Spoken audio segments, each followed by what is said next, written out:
So this, I was trying to think of what to talk about and what part. I've done a lot of different things over my career. I started out as a seismologist and somehow ended up as a, not really, but if I would have known anything about it, I'd be a glacial geomorphologist. But in between, there are lots of things in between there. So anyway, I wanted to sort of hit the high points in my mind of what, of the science that I was involved with that really, made a big difference, papers that really got read a lot. And probably the most dramatic of all those were the papers that we wrote back in the late 60s and early 70s, when Lamont suddenly awoke from kind of a slumber in terms of thinking about how the Earth works. It was not really a slumber. They were very busily measuring everything across the globe. But the new ideas that were coming across then in the early 60s about, well, C4 spreading particularly. It was a deep skepticism at Lamont about that. And people at Lamont believed in getting data, looking at all the complex data, trying to interpret it.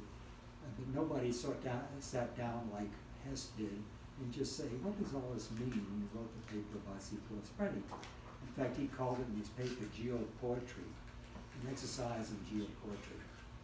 So this is at Lamont, and when you go there, you learn what are you going to do. You're going to go to sea, you're going to go do things, get data, and find out new things about phenomena.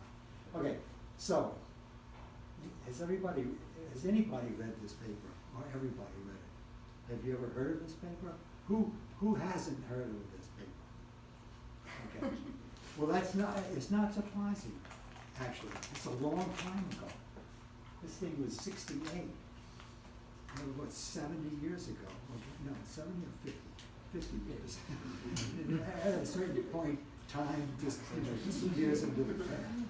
So I don't expect that in fact, when you go to the JGR and get some of the papers, they're so horrible to look at. They're quite bad. Okay, so I thought what I'd like to do is say, I'm the first author on this paper. That's a big deal, right? How did that happen? And there's a simple answer to that, which I'll reveal later. If you have read the paper, you probably know it already. But then there's, how did I even get involved with this group to begin with? And so that's what I'm going to talk about mainly in the talk.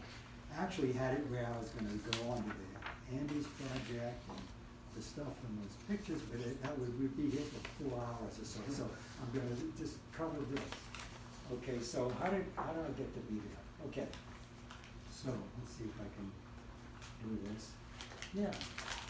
Okay, we'll start off more or less at the beginning. I grew up in New Orleans, Louisiana. I went to high school there, and at an early age, I was very interested in electrical gadgets and electricity and magnetism. And in high school, I developed a love of physics because that's where it resides. And so I was practically the only person in my class in high school that liked physics.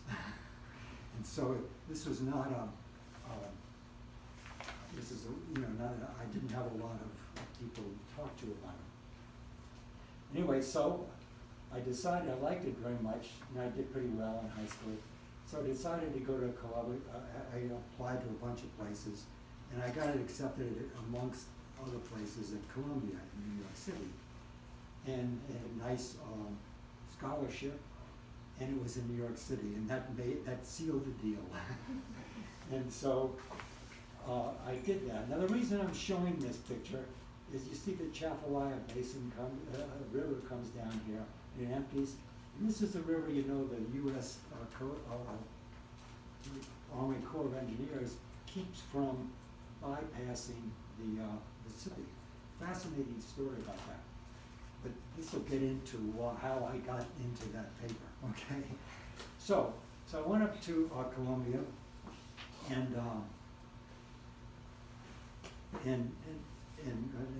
started out actually majoring in philosophy and physics. Philosophy, professor said, you can't go into philosophy just like an undergraduate. It doesn't work. I don't know why he said that, but he said, you've got to, if you're interested in physics and philosophy, you better do the physics and forget the philosophy. And that was good advice, turns out. And so anyway, so I came back each summer to New Orleans, and I had to earn money in the summer, and I was able to get a job with Gulf Oil Company. And Gulf Oil was doing a lot of exploration in this area for oil, in particular this area down in here. And I got onto a doodlebug crew. So for two, jumped ahead. For 2 summers, I worked on a doodlebug. Anybody know what a doodlebug crew is? There's probably, maybe that word has gone away.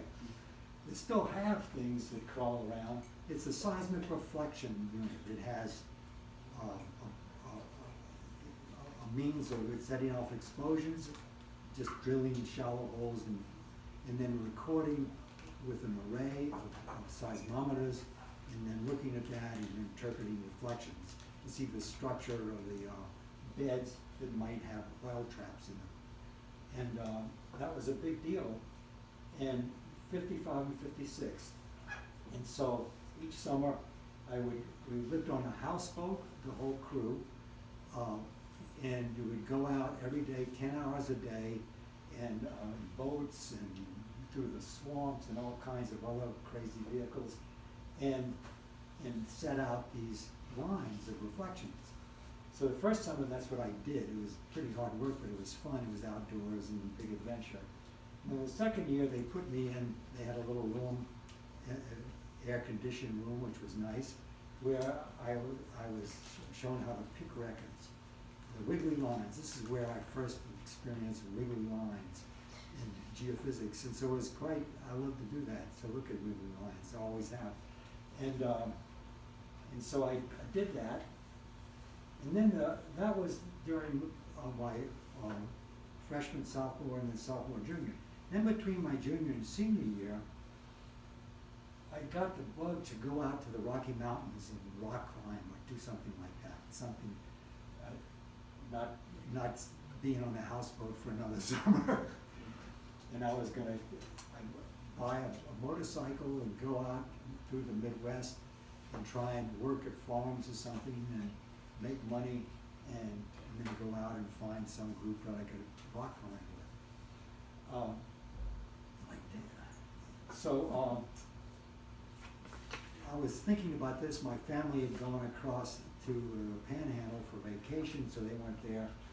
I got a phone call at home, and it was from, the next slide, Jack Oliver. Did anybody ever know Jack Oliver when he was here, before he died? No, you probably don't. So this is a key guy. He's the one that got EAS. He got Snee Hall built, basically, because he was very friendly with the dean and the people who had the money to build Snee. And he did enormous amounts of things for Columbia, but he was at Columbia then, at the Lamont Doherty Observatory. Then it was Lamont Geological Observatory. Okay, so I'm jumping ahead a little bit. So here I was, I had no idea about Lamont or anything else, and he calls me up, cold call, a real cold call, and says, and introduces himself and says, we have this project, and says, how'd you like to go to the Arctic Ocean? And I'm thinking of going mountain climbing. I said, wow, thinking this sounds really better than going on a motorcycle somewhere where I don't even know where I'm going to go. And so I said, oh yeah, sure. He says, but you have to be here tomorrow or the next day latest. It turns out he was running a big project in the Arctic from the Navy. Well, it's actually the Air Force. The money comes from the Air Force. Both the Air Force and the Navy were very interested in the Arctic. This is the Cold War, the height of the Cold War, really. And that's where Dr. Strangelove flight in that movie takes place, across the Arctic into Russia. And so he had big projects, and one of them was on an ice island. In the Arctic, the ocean is largely covered by ice flows, and the thickness back then was like 10, 15 meters. I've forgotten, it's much thinner now. And so these flows covered the entire ocean, but along the shelf of the northern Canadian islands, you had thicker ice that would break off from the shelf ice, and it would get caught in the flow. The Arctic ice pack is always moving, it's deforming, and very there are people who spend their whole career studying how this happens and where it moves. And so it's always moving around, and so it gets caught in that, and it starts to move like a boat in the ice. It doesn't move through it, it moves with it, but the different flows might be interchanged. It's very complicated. So I said, oh yeah, so I went to my grandmother, who was the only person around that had money to buy a plane ticket. I said, oh great, you want to go to the Arctic? And so she gave me the money, she bought a ticket, and I caught a plane, and to Lamont. Everybody knows where Lamont is. It's on the Hudson River. Beautiful place. Never been there. You should visit it. And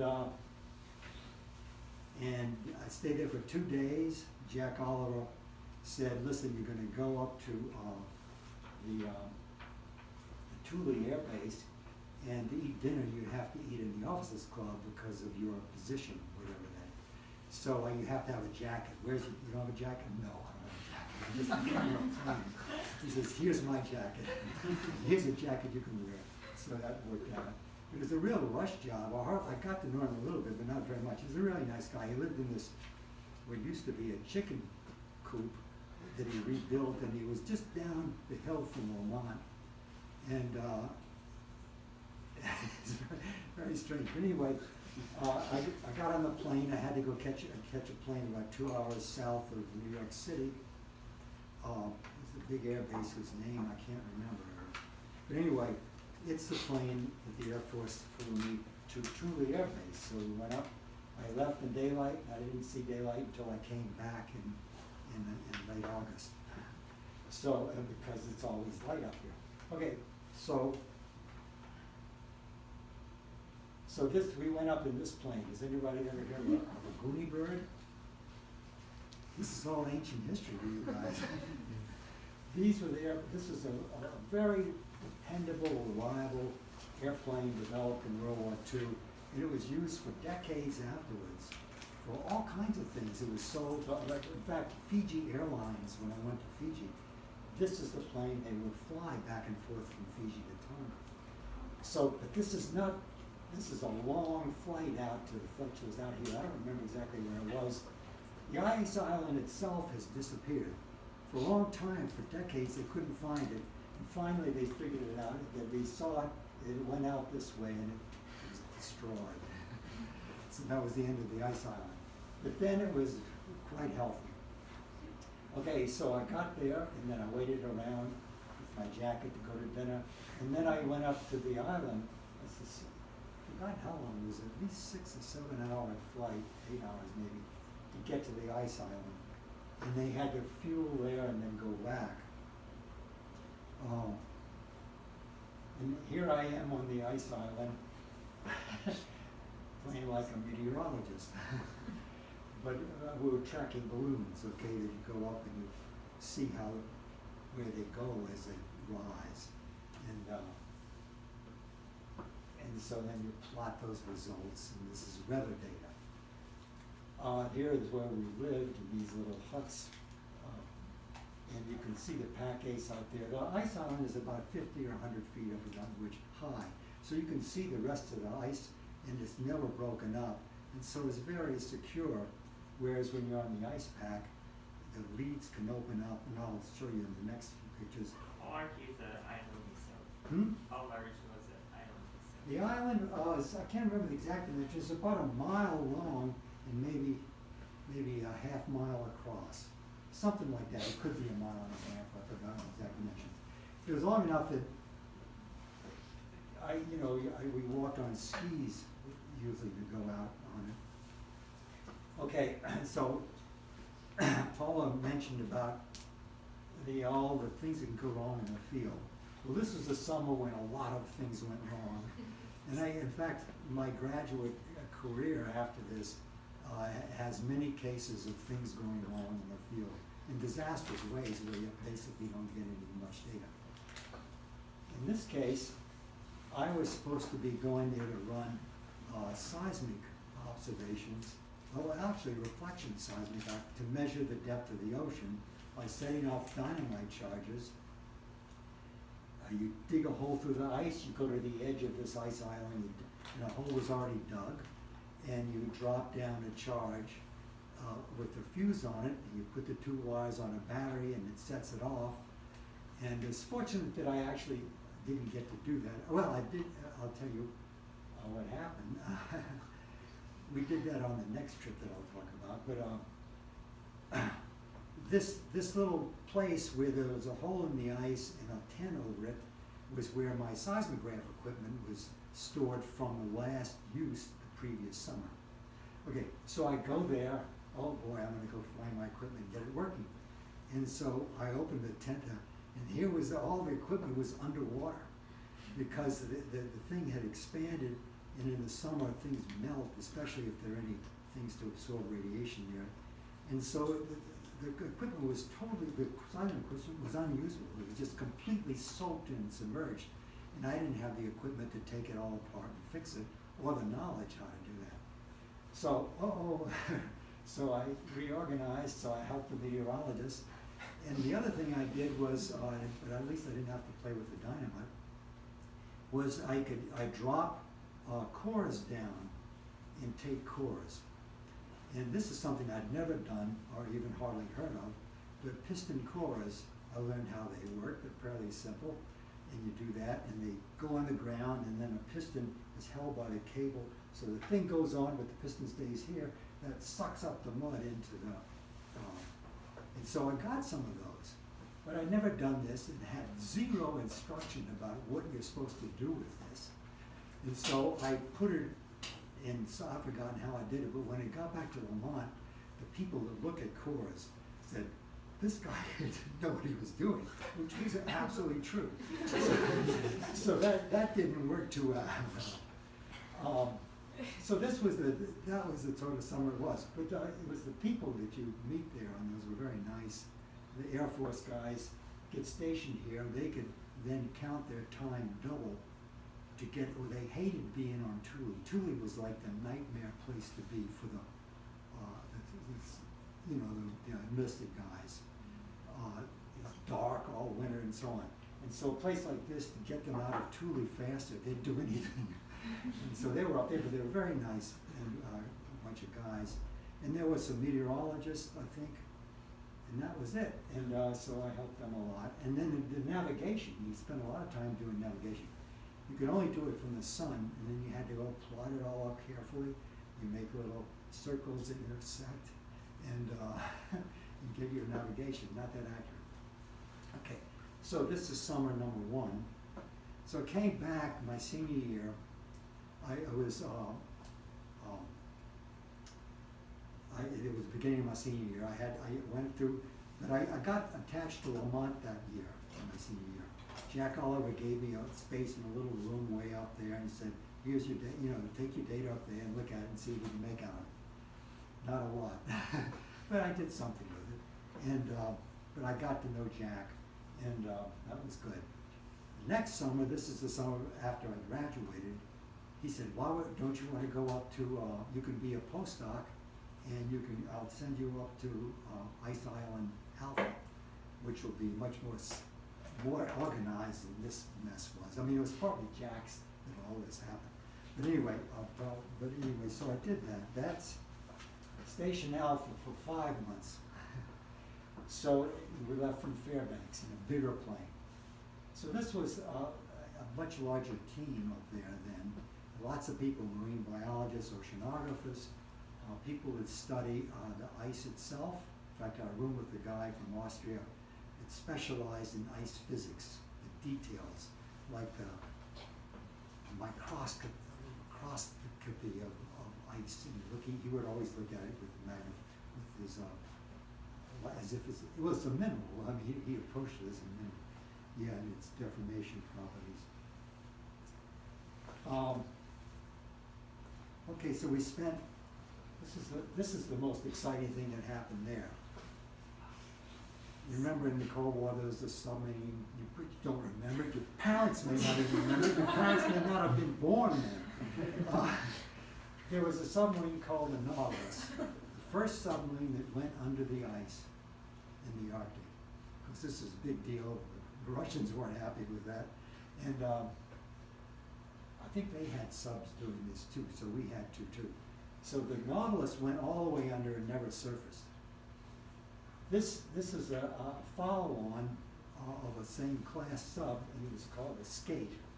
And it came up, and it decided to come visit Station Alpha. And I'm sure this was a big publicity stunt to separate, the submarines could come up and surface in the middle of the Arctic Ocean, Russia, be afraid, you know, that kind of thing. But, so they did it. So how did they find us? We had this solar navigation plotting on little charts. It's not very accurate.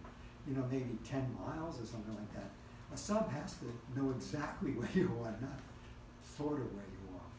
So the skipper of this boat, the skipper of, I'm sorry, not the skipper of the sub, the commander of the camp was ordered to make preparations and help these guys find you. So he had a skiff and an outboard motor, so you could go in the leads and go from one lead to the other and off the lead the flow that we were on, we could go to other flows.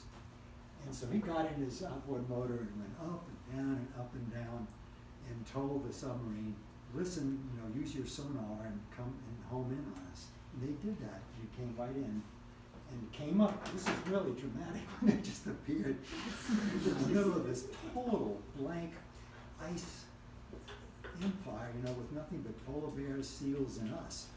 And so they stayed for 2 days, and they're leaving, and we're waving goodbye to them. This is me. That was the guy that came into graduate school with me, Gary Latham, and Ken Hunkins, who's now passed away. But he stayed with this type of study. He studied ice motions and ice properties. Gary has an interesting history. He got into, when he went back to graduate school, he got into the lunar seismograph program. And this is a big deal then, that we're going to send a seismograph to the moon and record earthquakes on the moon. And they did that, actually, and he was part of that team. But he became famous because at some point he made a comment, I guess, to a newspaper or something that got in the news, to the effect that we're going to send a rocket in, when we get our seismographs up there, we're going to send a rocket into the moon and have it hit the moon and ring it like a bell. Because we're looking for free oscillations, all right? The free oscillations of the moon would have been a big thing if you could have measured them. Well, they never actually did that. They got in the newspaper because, wow, these crazy people are going to shoot a rocket at the moon. It's like that, you know, there's an old movie, a French movie, where somebody shows a rocket that goes up and hits it. If you go into YouTube, you can find that movie. So he was channeling that movie, but there was no YouTube, so he never had seen that movie. So anyway, that was a great summer, actually. I learned a lot of things. But there we did have to take the dynamite, put the fuse in it. The dynamite was packed in cases, and when you open it up, the nitroglycerin, what happens with dynamite if you just leave it alone, it sort of separates out from what makes dynamite different from nitroglycerin is the sawdust. And if you have it distributed in the sawdust, it's an explosion. Then you can control the explosion. If you just take nitroglycerin, if you look at it too hard, it'll blow up. So we were always thinking, oh man, this is crazy, why are we doing this? It didn't all separate, but you could see little globules of it. So that was exciting to do that. So it took turns going and putting the thing, and you put it down, and then you measure the ocean depth. There we had the seismograph equipment that did it, And so everybody did that. So we did seismic work. We did all kinds of things, oceanography, ice physics, you name it. So that was a great summer. Did you ever see any bears while you were there? Yes, that's another story. Okay, so yeah, we saw a bear with a cub. This is a sad story, so beware.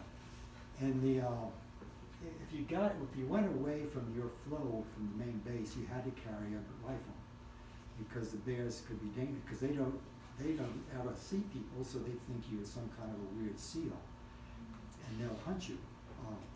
So a bear came through once and just passed near the camp, and the enlisted men there went wild. Said, "Oh, look at this! We're gonna get it!" They went out and shot it.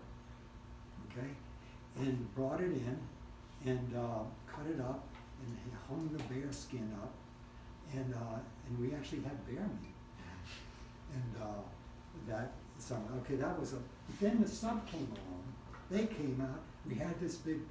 They brought us a big birthday cake. I don't know. It was a big celebration. And they went back. It turned out they stole the bear skin. They took it in the sub. We didn't know until after they left. Of course, you know what you're going to do. Come back. And so that's the story of the bears. We never had any encounters, close encounters. Once we went out, going from flow to flow to see if we could do a seismic experiment, but we didn't work out too much. Okay, so this is all fun and games, and I was just working, getting data which is not something I was doing. Oh, okay. This is a pressure ridge. This is our camp.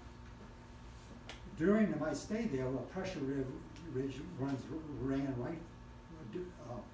We had a flow coming together, opening up, and then it closed again, and formed this. We had to move the camp. It wasn't a big deal, but you had to have the big D4s to drag all these things around. That's not such a big deal, but I stayed on because nobody else didn't want to stay because we had to stay as long as we could. I've forgotten the reasons to get more data for something or other. But anyway, I said I'll do it. And so this was at noon, late in the fall. This is the sun. The sun's going to get low and disappear after a while. And this is the airport. Well, what happened was, later on, in darkness, a lead formed right through the camp, just broke apart the camp, and it was a real disaster, and people were, and we were very much afraid that the leads would also break through on the runway. That looks like there was a lead trying to do that. And so basically the commander freaked out and gave a call, said, "You've got to come right now before because if this had been destroyed, then we would have been there all winter long. It would have been not a good thing." So they came and got us before it, but we had to move the gas tank, the big barrels of gas. We had to roll them and manhandle them over the pressure ridges, which were where the plate tectonics in the ice. And so everything worked out. We got back to Fairbanks all right. And so I went to started graduate school at Lamont. Jack had brainwashed me enough that I was going to go there and not anywhere else. And that was good. It turned out. And so I spent 59 to 64 working in the mine, a lot of pictures there. And the result was this thesis, which this is the paper that came out of it, looking at basically high frequency. The mine was really used to make these long period measurements of free oscillations and long periods of earthquakes. And that was very successful. Mine was reasonably successful. Paul reminded me that we put a borehole down another 500 feet or so, at a little time, and it got stuck. Of course, that's what happens when you put instruments in boreholes that you don't have a lot of room in. And we never got that out, so that didn't work. But anyway, but enough things worked that I could get a thesis out of it. And George Haid really was the key guy in that. There would not have been a mine there or any of those instruments if he weren't working there. He's a genius with getting things to work right and just knowing how to do things everywhere at any level. So that was great. So, okay. But this is a very peculiar time at Lamont. Not peculiar, very exciting time. It was on. When I was finishing up this, let me just remind you that plate tectonics, so-called, when the big revolution happened or the big changeover happened, it happened very rapidly in a short period of time, but there was a build-up to it, okay? It didn't happen. And the build-up, I think, these two papers were key papers for that. There are other papers, like papers from the magnetic signature rocks that show reversals of the field. That was a key thing. There are a number of things that were happening in this time period that turned out to be key, but these were the ones that you could say this is the rise, the build-up. What were we doing then? Most of Lamont, well, Vine came and gave a seminar about it sometime in this period, 63, 64, when I finished my degree and started. He gave a talk about, I forgot what he was talking about. Oh no, we went to it. Okay, let me back up. I'm sorry, I'm scrambling. Chuck Officer was a seismologist and a marine seismologist who was there for many years. He's now passed away. He was a good friend of Jack Oliver's, and I would often get a ride with him home from seminars because he lived in the same direction I was going in. So I rode with him in the car, and he was a guy, kind of a bellwether person. If you ask, he was a really broad-thinking guy in a lot of ways. He was on my committee. I said, "What do you think of Vine's talk?" He said, a little rich for my blood.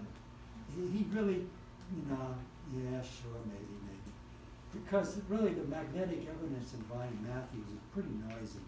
And so a lot of people could easily not pay attention to it or say, well, we'll see. So that was the state, okay? And what were we doing? Jack decided, Jack was for those of you, nobody knows him here, he was it's hard to describe Jack. He's written some books about his career. You should read them if you want to read some interesting approach to science. He was an entrepreneur, sort of like find something that nobody else is thinking about or doing and do that. It's not so much what people are thinking about, but where people are interested. Focus on something that's laying there but nobody's bothered with it. And he thought deep earthquakes. So he said, okay, he told the students, Lynn Sykes, myself, Gary Latham, and some others, let's have a seminar looking at everything known about deep earthquakes. So we did that. And actually that was really good for me because I dug into all the Japanese literature on deep earthquakes. And there's a huge literature. And it had to do with focal mechanisms, all kinds of things. And there's no question that deep earthquakes were there. The famous English geophysicist, Jeffreys. Anybody ever heard of Harold Jeffreys? Way back in the day, he published way back in the 30s and the 40s. The book is still worth reading. It's a beautiful book on geophysics. But he didn't believe, he said, the Japanese seismologists probably mislocated the earthquakes because he says, at those pressures and temperatures, nothing can be brittle. You can't have brittle fracture. It was a good point. We still have puzzled about how deep earthquakes happen. Okay, but anyway, the point is that's the subject that not many people are looking at. So Jack said, let's go. So after I finished my thesis, I was appointed as a postdoc, and he says, okay, let's write this proposal. And so he assigned me, because Jack gets the idea, and then, okay, go out and do it. Like, where are we going to go? Okay, what are we going to do when we get there? And then all that has to be worked out. I'll figure it out by. So, I looked around and I said, the first choice we have to make is where we're gonna go in and put stations above a zone of deep earthquakes. That was the idea of the paper. Where do we go? So we decided, well, we could go to South America. That was no good because, for lots of reasons. First place, there were three key countries that we're probably working in: Peru, Chile, and Argentina were having a lot of political difficulties. It was a bad time for some of those countries down there. And plus the fact that you had to deal with 3 or 4 if you can crowd Bolivia, to have to put stations here, there, and yonder. And a lot of the deep earthquakes are out in the jungle almost. So, plus there weren't that many deep earthquakes. So, then we looked at Fiji and Tonga. There's like, this is all the earth, if you counted the percentage of deep earthquakes that are routinely located, a huge percentage, I don't know the exact number, are right here. Everywhere else, there's just a few here and there sometimes.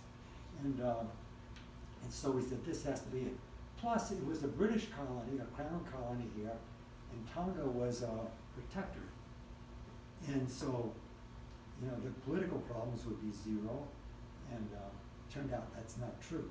And because the British there were not, after World War II, they were not happy to have the Yanks come back and sort of do something in their territory.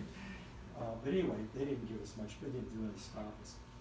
But so we picked Fiji, Tonga, and so I went there for 18 months, 64 to 65. We didn't go there, let me make a point. We didn't go there to test Hess's idea, seafloor spreading, like where did that seafloor go? I mean, that would have been, if we could say that, well, we were gonna go find where the plates are. That would have been, you know, that'd be good if we could say, but that was not on our minds. Again, that's the state at Lamont. And so we knew that nobody knew much about deep earthquakes, so we were gonna go there. So 18 months, I stayed there. My wife and 3 daughters came 3 months after I got there, and we stayed all through 65. And here's stations. Portable stations now you see that are distributed in groups of hundreds over the country, for example. Way different from this. So this was photographic recording. You have a galvanometer, old-fashioned galvanometer like you see in ancient physics books, with a mirror rotating on a fiber that gives it the ability to be a little oscillator, and it reflects light onto photographic paper, which is moving on a drum. It's like the one we used to have, well, still do have, except instead of have pen and ink, you have a light beam going like this. Except the stations we're going to put, we couldn't go every day and change records like you have to do here. So at this time, a company in St. Louis that built seismographs had a design for such a thing where the paper, the photograph paper, huge rolls of it, would go in a slot, go around the drum, and go back into another drum, and this would then go every day. It would move back. It would take a new sheet of paper out and put it on. So it was automatic, every day, changing the records for about a forgotten length of them. You get these huge, long seismographs that would have all this, and then you cut them up and pack them up. What we do is keep the rolls and pack the rolls up. But anyway, then you had to go into the dark because you didn't want to expose the photographic paper. And this was the kind of a blanket you had to put over. Of course, you do this in the sun in the tropics, you're kind of sweaty. This is at Lamont where we were looking at it. Okay, so, so here's the first installation. Not the first, this was actually the last, in Tonga. This is at a Mormon high school. The Mormons build high schools in a lot of the countries around here because part of their religion has to do with the lost tribes, who they think the Polynesians are somehow related to that, or maybe the Lost Tribes. And so they came, and they were very happy to have us put a seismograph in their high school. The high school looked like something you would see in the Midwest, a big, in a kind of prosperous town, this big high school with buildings and everything, gymnasium, something that the Tongans had never seen before. So that was attractive, yeah. So anyway, this was that one of those black boxes painted white. Okay, and here was the seismograph. This is a big seismograph compared to the field units that you now see that are much smaller.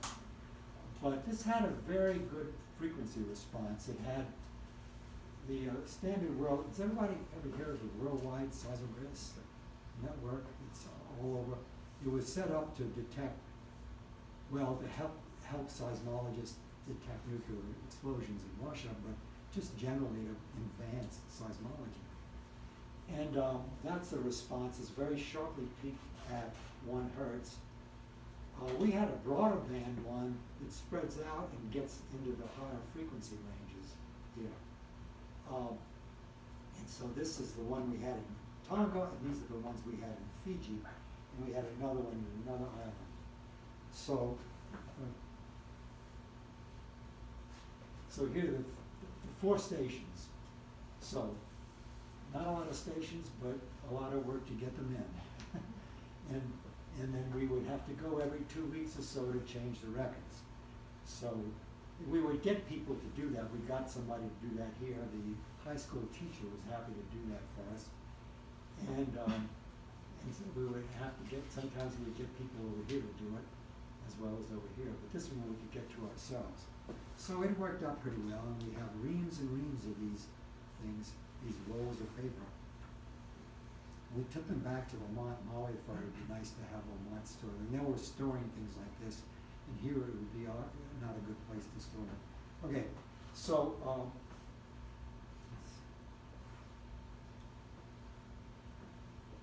here they are in terms of here are all the deep earthquakes out in here. A few of them scattered out there, and so we were scattered over that.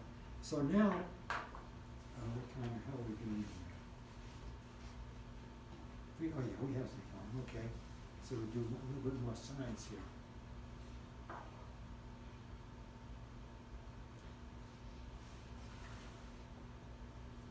Okay. So here's the, how many people have seen these figures where these papers come from? Did you ever have a course where you had to read this? Probably not, because a lot of it gets covered later in other papers. And so much got done after this that it's sort of, but okay, so it's worth talking about since you've never seen this. More modern papers are probably more complicated and harder to explain. Okay, so here is that picture we just looked at, the 4 stations. Here's a cross section there, okay, so that's clear. So here's the Fiji station, here's the Tonga station. Here's the seismic zone. Everybody knows that the seismic zones, you have them, they're not just a bunch of globs of mantle earthquakes. They occur in tabular forms with relatively modest thickness of maybe, tens of kilometers, and then spread out over a large area. And they all come to the surface near the trench. These are the famous island arcs of the world. And these people were aware of this for a long time. They didn't know quite what to make of all this. So we recorded this. Here is the Tonga seismogram recorded with a path like that, okay? And here was the Fiji seismogram with a path like that. And the P waves are out here, and the shear waves are out here. It's lucky we had 3 components, because we get really nice shear waves. We wouldn't have seen any shear waves in that. And what you notice is this huge, enormous difference, which I'll emphasize in a minute, between the S wave here, very high frequency, and the S wave here, very low frequency. But it's even more dramatic than that. Here's those blowing up the S waves from that previous thing. here the predominant frequency is about a half cycle to 1 cycle, and here it's 2 to 4 cycles a second. Now, what makes this dramatic is the magnification, the sensitivity of Vuna Kauai is 10 times this. So if you wanted to somehow magnify this magnification to be equal to Vuna Kauai, imagine this wave being 10 times higher than it is there. So it's an enormous difference. Okay, it's not like, oh, a little subtle difference, that's interesting, so what? And so Jack always said, wow. See, Jack originally, when he was thinking about this project, and I'm not sure, I've never looked at his proposal to see if he actually did that in his proposal, but he says that he thought about this, that there must be something different about the mantle here, that why, otherwise, why do we have earthquakes there and nowhere else, except in these crazy zones? And he said, he didn't have any idea where it was, but let's go look and see if there is any difference. So he was really happy to see it. He says, oh, this is a big difference. It's got to be due to the seismic zone. And I said, okay, Jack, that sounds good, but we've got to also eliminate the possibility that this is not a site effect. You can get very dramatic site effects, but turns out not this dramatic. And so I went ahead and did something that actually led to a lot of papers later. I said, let me go see if I can convince myself that this couldn't be a side effect. So I thought I'll have to do a little, so how many people in here are seismologists? Or have any seismology background? If it's not Background, a little bit background. a little bit, all right, okay.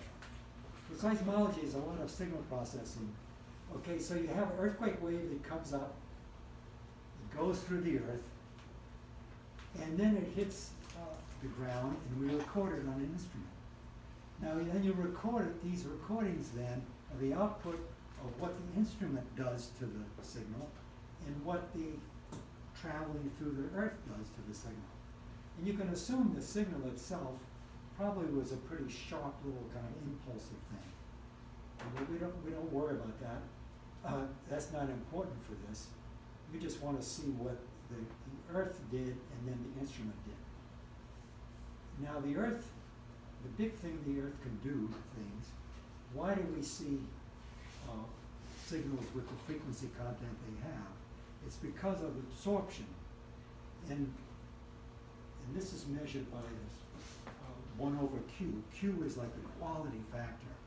And if you've ever looked at any kind of wave propagation, the way you get at this is consider how much energy gets absorbed with each oscillation, going compression, say, for an S wave, shearing this way, back to this way.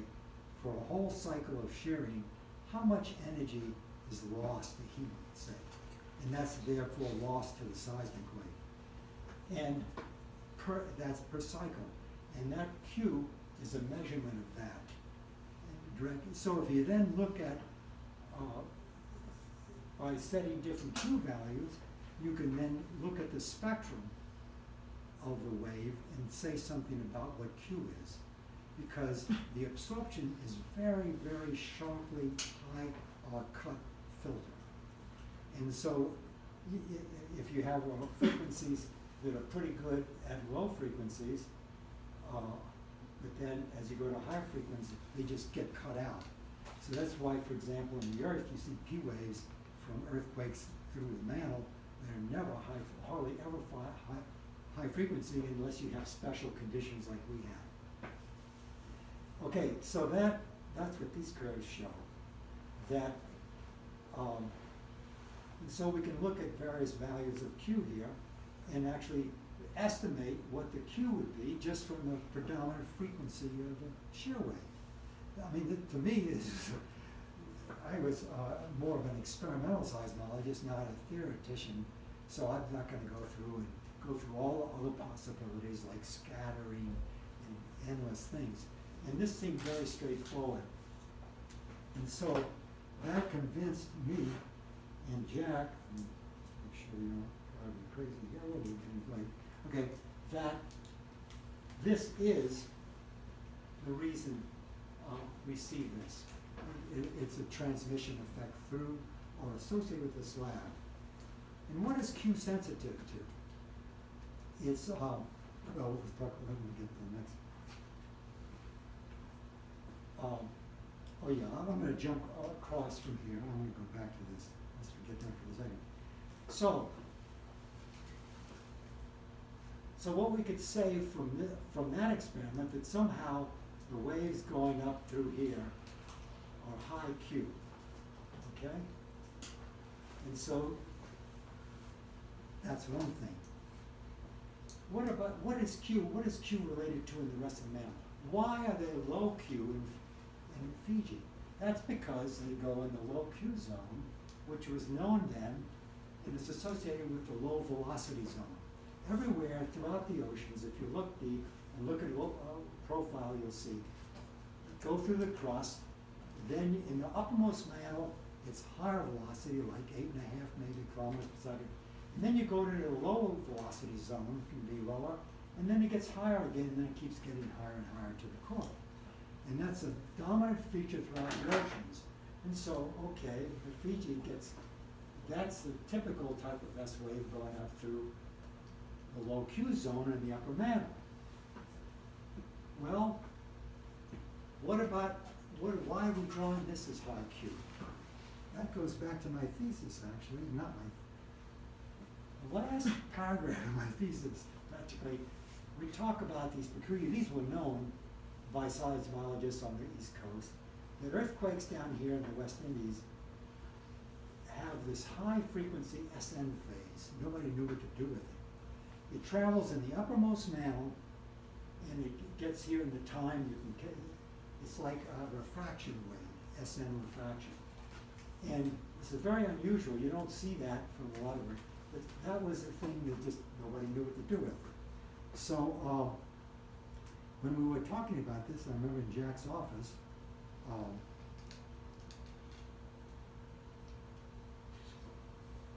he said, and at the same time, of course, you have to remember what's happening in Vermont at that time. People are now going wild about seafloor spreading. And Walter Pittman has found his magic curve. Anybody know about Pittman and Herzl paper? This is the most, probably, I would say in terms of, if you had to say one single paper, totally nailed this whole business down forever, and no way you can escape. And that's the Pittman and Herzl paper. And that came out in '69, but they were working on it before '69. I think it came out before that. I've forgotten when it came out. It might have been '66 or something like that. I always forget that. Okay, I should have put that in there. But anyway, that's floating around. And so he said, hey, this is the high Q zone. We're just connected to it. It's high Q here, and it's likely to be high Q. It turned out later on, I think Maui wrote a paper using the Rarotonga paper, a station here to show that, in fact, that you do get those phases out there. But we suppose they'd be out there anyway. And so we drew this diagram, and we assumed there might be a IQ thing over there. And at this point, we started saying, okay, so what? What does this mean? This is subduction zone. I mean, that's what's jumping out at us. And there was no such name then. When we got this result in that paper in '67 was published, people talked about it. And I don't know where the subduction actually originated. And I'm not sure you'll get the same story from any 5 different people. But that's what happened. And actually, the plate tectonics came up during that period of time around Vermont. I used to think I thought of them calling them plates, but other people claimed they did. So there were a lot of people working then. And if you say, oh, this person invented this, no. And Jason Morgan came and talked to me, and a lot of people at Vermont were talking to each other. So ideas it's like some kind of when you have a metastable equilibrium, all of a sudden you light a match and things are going every which way. That's what was happening then. And it always occurred, you can't like say who did all this. Everybody played a part somewhere. And so anyway, we got this, and then the next one was lithosphere subduction. And this was a 1967 paper that came out. And in a sense, establishing subduction was a big deal. I mean, that was because most people were focused on the mid-ocean ridges spreading and all that implied. And so, like and then people that objected to where's the lithosphere going? We don't see that. But this really kind of pinned that down in a kind of a nice way. Now, we're running out of time, so yeah, we are. Let me just jump through this. In the meantime, I'm just going to jump, not explain any of this. I got very interested from that old seminar in earthquake mechanisms, and I got to understand them pretty well. And so I started looking at earthquake focal mechanisms from the deep earthquakes in Fiji Tonga. About that same time, back in the 66, 67, I gave a talk at the IUGG in Austria, where I told about that. The paper I wrote on it didn't get published until later because some guy at Caltech sat on it for an entire year. And it was submitted to the bulletin of GSA, and they're very conservative, and if a reviewer wants to say it, they're not going to rush anything. This is a science for the decades. We don't have to like slam in every paper that you send to us. So that just sat there. You got a good review, it went in, but it wasn't in time in this big rush of papers that were coming out then. But the result was there. So anyway, I'll go through that. I'm not going to. And the basic idea was, it came from actually a guy at Princeton named Elsasser that talked about plates in terms of being stress guides. So what I found, which was a big deal to me, that this thing, this subducted plate, and the plates up here was stress guides. So you're looking at in-plate stresses. And of course, plate stresses, in mechanics and engineering mechanics, you can have bending stresses, you can have longitudinal stresses, and you can stretch it, you can get extensional. And so that all makes sense in a kind of very simple-minded way. And so you have compressional stresses in the slab here, extensional stresses, this should have been thrown away, and extensional stresses up in the plate here, and bending stresses out here. And then, of course, this is a plate boundary. So it just completely, those focal mechanisms fit exactly into that picture that we had drawn there. So this is like really amazing stuff. I hadn't thought about this for a long, long time, what's so anyway. It really was. Okay, so getting back to this paper, of course, that's why I got to be first author of this paper. Okay? It was an order of authors determined by law. And Jack All was the boss.